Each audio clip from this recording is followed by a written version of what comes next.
Hello everyone, welcome to my channel. So today we are going to do class 7th maths textbook Ganit Prakash new NCERT chapter number 2 arithmetic expressions from page number 25 question 1 and question 2. So let's start our video. So as you know arithmetic expressions हमारे chapter का नाम क्या है arithmetic expressions. तो देखिए dear students arithmetic expression का मतलब क्या है, हमारे पास 4 अरिथमेटिक ऑपरेटर होते हैं plus minus multiply and divide, जिसे हम बोलते हैं addition subtraction multiplication and division. तो यही हमारे अरिथमेटिक एक्सप्रेशंस होते हैं. जैसे अगर मैं लिखूं 12 प्लस 6 तो ये एक अरिथमेटिक एक्सप्रेशन हुआ. 12 इंटू 2 ये भी एक अरिथमेटिक एक्सप्रेशन हुआ. 12 divided by 2 this is also an arithmetic expression, right. So ये सारे आपके अरिथमेटिक एक्सप्रेशंस होते हैं. तो चलिए करते हैं क्वेश्चन नंबर 1. देखिए क्वेश्चन नंबर 1 में क्या कहा है, fill in the blanks to make the expressions equal on both sides of the equal sign. देखिए यहाँ पे हमें कुछ fill in the blanks दिए हुए हैं, राइट. और हमें ये जो इक्वल साइन है, इस इक्वल साइन का ये वाला साइड होता है, ये आपका लेफ्ट हैंड साइड होता है और ये वाला साइड आपका होता है राइट हैंड साइड. ओके, तो वो ये कह रहे हैं कि आपको फिलअप में जो भी नंबर भरना है वो इस तरीके से भरना है कि जो आपका LHS हो RHS हो वो दोनों इक्वल हो. ये इक्वल साइन है, इसके साइड LHS और ये RHS, ये दोनों क्या होने चाहिए, इक्वल होने चाहिए. तो देखिए यहाँ पे क्या लिखा है 13 plus 4 is equal to dash और यहाँ लिखा है प्लस 6. तो देखिए डियर स्टूडेंट सबसे पहले अगर हम LHS सॉल्व करें, so when we will add 13 plus 4 we will get 17. अब यहाँ पे हमें पहले से दिया हुआ है प्लस 6. अब यहाँ पे हमें कोई ऐसा नंबर फिल करना है कि जिसमें जब हम 6 को ऐड करें तो 17 हो जाए, या 6 में हम कोई ऐसा नंबर ऐड करें कि हमें आंसर में क्या मिल जाए, 17 मिल जाए. तो देखिए अगर आप 17 में से 6 माइनस करते हैं तो आपको क्या मिलता है 11, राइट. तो अगर आप 11 में प्लस 6 करते हैं तो आपको क्या मिलता है 17. तो यहाँ पे हम क्या लेंगे नंबर 11. जब हम 11 में 6 ऐड करेंगे तो हमें क्या मिल जाएगा 17. तो जो हमारा LHS है और RHS है वो क्या हो जाएगा, इक्वल हो जाएगा. ओके, तो आई होप आपको समझ में आया है. देखिए 22 plus dash is equal to 6 multiply by 5. अब यहाँ पे हमें पहले ये वाला पोर्शन सॉल्व करना है. ओके, तो देखिए यहाँ पे क्या हो जाएगा 6 5 जा 30. ओके, नाउ आपको यहाँ पे कोई ऐसा नंबर लेना है 22 में आप जिस नंबर को ऐड करें कि हमें आंसर में क्या मिले 30 मिले. ओके, सो वैसे तो हमें दिख रहा है कि 22 में अगर हम 8 प्लस कर देंगे तो हमें 30 मिल जाएगा. बट अगर कुछ बच्चों को प्रॉब्लम होती है तो वह ऐसा भी कर सकते हैं कि 30 में से 22 को आप सब्ट्रैक्ट कर लीजिए. 30 में से अगर आप 22 सब्ट्रैक्ट करेंगे तो आपको क्या मिलता है 8, यानी कि आप 22 में जब 8 को प्लस करेंगे तो आपको क्या मिलेगा 30, राइट. तो यहाँ पे हमारा आंसर क्या होगा 8. जब हम 22 में 8 प्लस करेंगे तो हमें 30 मिलेगा. मींस जो हमारा LHS है और जो हमारा RHS है वो क्या है, इक्वल. यही हमें प्रूफ करना है. नाउ देखिए 8 multiply dash is equal to 64 divided by 2.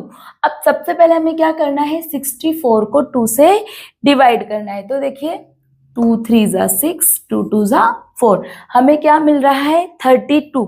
अब देखिए डियर स्टूडेंट्स यहाँ हमने कौन सा ऑपरेशन किया है, डिवाइड. जब आप 64 को 2 से डिवाइड कर रहे हैं तो आपको क्या करना है आंसर 32. तो डिवाइड का रेसिप्रोकल आपका क्या होता है मल्टीप्लाई. ओके, जब हम डिवाइड के साइन को चेंज करते हैं तो नंबर हमारा किस में हो जाता है मल्टीप्लाई में. तो अब ये जो 8 है आप चाहें तो 8 से 32 को क्या करके देख लीजिए, 8 की टेबल में 32 कितने बार आता है. 8 से अगर आप 32 को डिवाइड करेंगे तो आपको क्या मिलेगा 8 4 जा 32, राइट. तो यहाँ आपको मल्टीप्लीकेशन में क्या लिखना पड़ेगा 4. ये देखिए, राइट. देखिए यहाँ पे आप 64 को डिवाइड कर रहे थे 2 से तो आपको क्या मिल रहा था 32. और यहाँ पे हमें ऐसा नंबर चाहिए जिसे हम 8 से मल्टीप्लाई करें तो हमें क्या मिले 32. तो देखिए 8 की टेबल में 32 कितने टाइम आता है 4 टाइम. 8 4 जा 32. तो यहाँ पे हम 8 का मल्टीप्लाई 4 से करेंगे तभी हमें आंसर में क्या मिलेगा 32 और हमारा LHS और RHS इक्वल हो गया है. अब देखिए 34 subtract dash is equal to 25. अब यहाँ पे आपको क्या दिया हुआ है, यहाँ पे आपको इक्वल में 25 दिया हुआ है, राइट। तो हमें ये देखना पड़ेगा कि हम 34 में से ऐसा क्या नंबर सब्ट्रैक्ट करें कि हमें 25 मिल जाए। तो देखिए आप 34 में से 25 को सब्ट्रैक्ट करके देख लीजिए। जब आप 34 में से 25 को सब्ट्रैक्ट करेंगे तो आपको 9 मिलेगा। मींस अगर आप 34 में से 9 सब्ट्रैक्ट करते हैं तो आपको क्या मिलेगा, 25। तो देखिए 34 में से 9 सब्ट्रैक्ट करेंगे तो हमें मिलेगा 25 एंड 25 इक्वल टू 25। ये आपका LHS is equal to RHS। तो डियर स्टूडेंट्स, ये आपको कुछ उन्होंने मैथमेटिकल ऑपरेशंस के कुछ क्वेश्चंस दिए थे जहाँ पे उन्होंने आपको बताया था कि किस तरीके से आप किसी इक्वेशन में साइंस की हेल्प से, चाहे वो ऐड हो, चाहे मल्टीप्लाई हो, डिवाइड हो, सब्ट्रैक्ट हो, हम इक्वेशन बना सकते हैं। तो अभी इसका क्वेश्चन नंबर 2 है, वो करते हैं। Question number 2, arrange the following expressions in ascending और increasing order of their values. देखिए यहाँ पे हमें कुछ मैथमेटिकल एक्सप्रेशंस दिए हुए हैं, ओके। हमें जो ये अरिथमेटिक एक्सप्रेशंस दिए हुए हैं इन्हें हमें इंक्रीजिंग ऑर्डर में अरेंज करना है। इंक्रीजिंग ऑर्डर मींस सबसे पहले सबसे छोटा नंबर, सबसे छोटा वैल्यू, उससे बड़ा, उससे बड़ा, सबसे लास्ट में सबसे बड़ा, means small to big of their values, order of their values means सबसे पहले हमें इन्हें सॉल्व करना है और इनकी वैल्यूज के अकॉर्डिंग हमें इन अरिथमेटिक एक्सप्रेशंस को इंक्रीजिंग ऑर्डर में अरेंज करना है। तो देखिए सबसे फर्स्ट आपको क्या दिया हुआ है, 67 माइनस 19। 67 में से आपको 19 को सब्ट्रैक्ट करना है। तो 67 में से 19 सब्ट्रैक्ट करेंगे तो आपको कितना आएगा, 8, 5 में से 1 गया 4, 48। When you will subtract 19 from 67, you will get 48. Now 67 minus 20, 67 में से आपको क्या सब्ट्रैक्ट करना है, 20। तो देखिए 7 में से 0 गया 7, 6 में से 2 गया 4, 47, राइट।